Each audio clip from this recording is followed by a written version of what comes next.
All right. Hi, John. How are you? Doing well. Thanks for having me on your show. Oh, thanks for coming on. I appreciate it.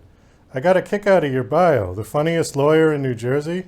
Competition is pretty light, but that's the funniest accountant, same type of level of competition. So wasn't that difficult to win that contest. So, when I looked through your webpage, I saw some pictures of you.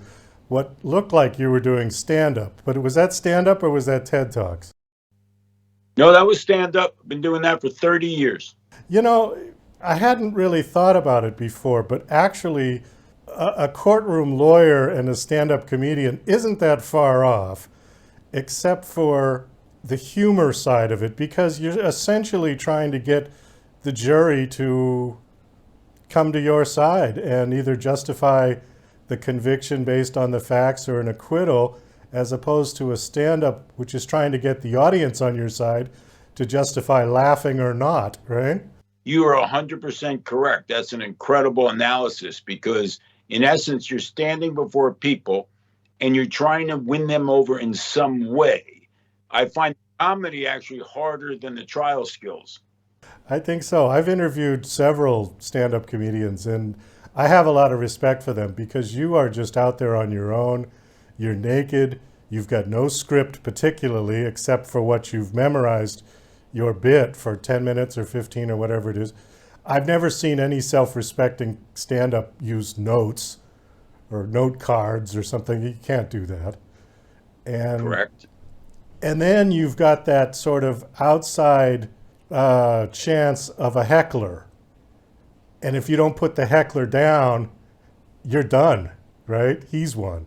Man, you are very good. The interesting part of that is that when I give a speech in a political environment, people are kind to you and you don't really know if they like it or not. You have some sense of how you've done. But in comedy, when people pay $25 or $40 to come to a comedy show, they're either going to laugh or they're not going to laugh. And they don't give you really much leeway there. So you really know how you did. And actually, another comic told me if they clap, that's the ultimate. Like you tell a joke, they laugh, and they have to express their gratitude for the joke, they clap. So if you get some claps and you get a lot of laughs, and I can tell the roar of the laugh is real as opposed to just kind of I call it like a nice clap, just or a nice laugh, just to make you feel okay. Who are some of the comedians you liked? Who did you listen to? I love George Carlin. I Okay. just find the way he thinks about things to be intellectually funny, and he can walk the edge and not insult people. So that's incredible. The fact that he can be funny, he can attack everything from government to religion to parents, and people don't get mad at him, which I find amazing. He did have that fine line of being able to insult everything without insulting anybody at the same time. People didn't take it personally, and the stuff he said was extreme, right? I mean, and I find that amazing. I mean, I like the Seinfeld type. I don't really like just a lot of curse words. I mean, I don't mind it if it's funny, but I like something that has been thoughtful and interesting and funny. They'll completely engage the audience and me if they do that. Have you run into any problems with your routines with the PC culture, or do you keep it kind of light? Well, as the Republican leader in the House, I'm very careful. I do walk a line sometimes, putting down both Republicans and Democrats, but people don't mind that. But I'm careful not to go over a certain line as a political leader because when I run for office, as I'm doing this November again for state Senate, you have to be careful because one really bad political joke, can end your career. Now there's a tightrope that you're walking, huh? With the comedy. Have you ever gotten any backlash from anything you've said as far as your political career? Not really, because it's a if what I do is very straightforward. It's clean, and it doesn't really offend people. It actually puts me down. And things like the legislature is only at 11% of the people polling think we're good. I said it wouldn't be so bad unless you heard that 14% of the people in New Jersey thought they saw a UFO last week. So that means we don't even have the crazy people. It's that kind of stuff. So you put yourself down. You talk about ethics. Like one of my lines, I go, I'm a New Jersey politician, so you can trust everything I'm about to tell you. So it's those kind of things. Okay. And I said I took an ethics course, and the ethics officer told me you can't take cash in an envelope. I said I never take the envelope. I had a guest on called Ted Balaker. His name is Ted Balaker. He did a documentary film called Can We Take a Joke? And it was all about that. He had on a lot of famous comedians, Adam Carolla, Lisa Lampanelli, Penn Jillette, Gilbert Gottfried, a whole bunch of people were in it. And they were all talking about how the cancel culture and the PC culture, particularly on college campuses, was so toxic that they just refused to go. And it was ironic because the theme that was running through the film was about Lenny Bruce, who used to get arrested on stage for saying obscene things. But when he went to the college campuses, they welcomed him. They thought he was a hero. And now that's all flipped around. And also you'll find the media will find something that's done, something on an extreme side, one way or the other. And that gets people to actually watch television or go on an app. And so they're looking for a mistake. They're looking for something extreme. So I don't really give them that opportunity. At least I don't try to. Well, I think that's a smart move. Let's see, you've got a book that we wanted to talk about. And the book is called Why People Don't Like You. There we go. Why People Don't Like You. 200 Reasons Why I Don't Like You. Well, that's pretty funny in itself. I like books that have a funny title like that. You've got some talking points. Maybe we can get to a couple. We've got time for a couple. Never start a story with what? What you probably don't know this, or you don't know this, or I have a funny story to tell you. Just tell me the story. What most people don't know. I mean, why do you got to start with that? What most people don't. What do you mean most people don't know? How about you just telling me what it is? Oh, I see. It does come off kind of condescending when you say that, yeah? Well, yeah, what most people don't know. Really? You mean us, the stupid people, and you, the smart people, know that? I mean, why say that? What to never say when trying to get into a conversation? I can tell you this. You don't talk about yourself. I don't recall the specific quip you're referring to, but I can tell you this. The most important thing is to use eye contact, stare at the person, listen, and nod your head, and they will love you. If you're not looking at them and you're interrupting them and you're not paying attention, they're not going to like you. How do the average politicians rank in your book? Well, if you watch people like Bill Clinton or Chris Christie, they focus on you like a laser. They listen to you, they let you speak, and they concentrate. Most politicians are really good at that, because remember, most of them were presidents of the student council, they were mayors, they were leaders in their schools, right? They've got pretty good skills, most of them. And if you don't last very long in this profession. Now, things change a little bit after Donald Trump became president, because he did just the opposite.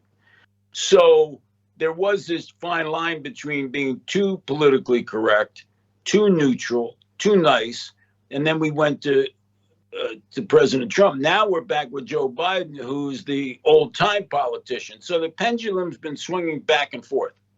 It's been radically swinging back and forth from one side to the other. Versus Obama, same situation. Yeah, it has. Do you know who Seth David Radwell is? He came up with a great phrase in his book. He's called the exhausted majority, which was a take on Nixon's silent majority. And he says that's where most people in America right now are with politics. That's exactly on point. Yeah. Because only loudmouths on social media, only the extremists are talking. The average person's just tired of it. Absolutely. I'm certainly in that group. That's great. What's that? Exhausted majority? That's fabulous. Let's see. Want to do one more? Sure. You want me to give you one? All right, well, let me do this one and then you give me one, okay? I think we Okay. got enough time for that. How to not make someone hate you immediately upon meeting. If you start talking about yourself and bragging, they're going to hate you, or you don't look them in the eye. That's pretty much it, unless I said something else in the book. Okay. All right, why don't you give us one? Sure, you come to my house, you bring me a bottle of wine for dinner, and then 2 minutes later, you ask me to open a bottle of wine. Well, is it a gift, or is it your bottle of wine you brought to drink at my house? Bring 2 bottles of wine and one for me, and then drink your own bottle of wine. Then the other thing is, don't tell people they look tired.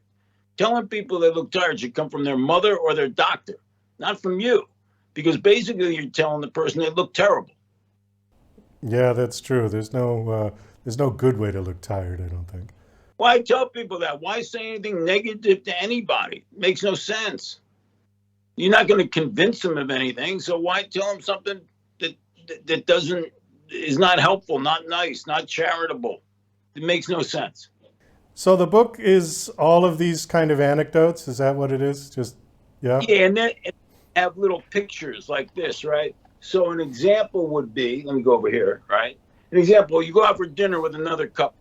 You sit down. Within 2 seconds, they hand you a menu, and then you put your face in a menu. I'm always the last one to open the menu. I'm talking to the other people. Are you that hungry? What, have you been on Survivor or something? Leave the menu down, have a little conversation, and then also, if you get there first, take the bad seat. So if there's a view of the lake or the river or the ocean, take the seat looking back at the restaurant. Don't take the good seat. Here's a question I've got for you about restaurant etiquette.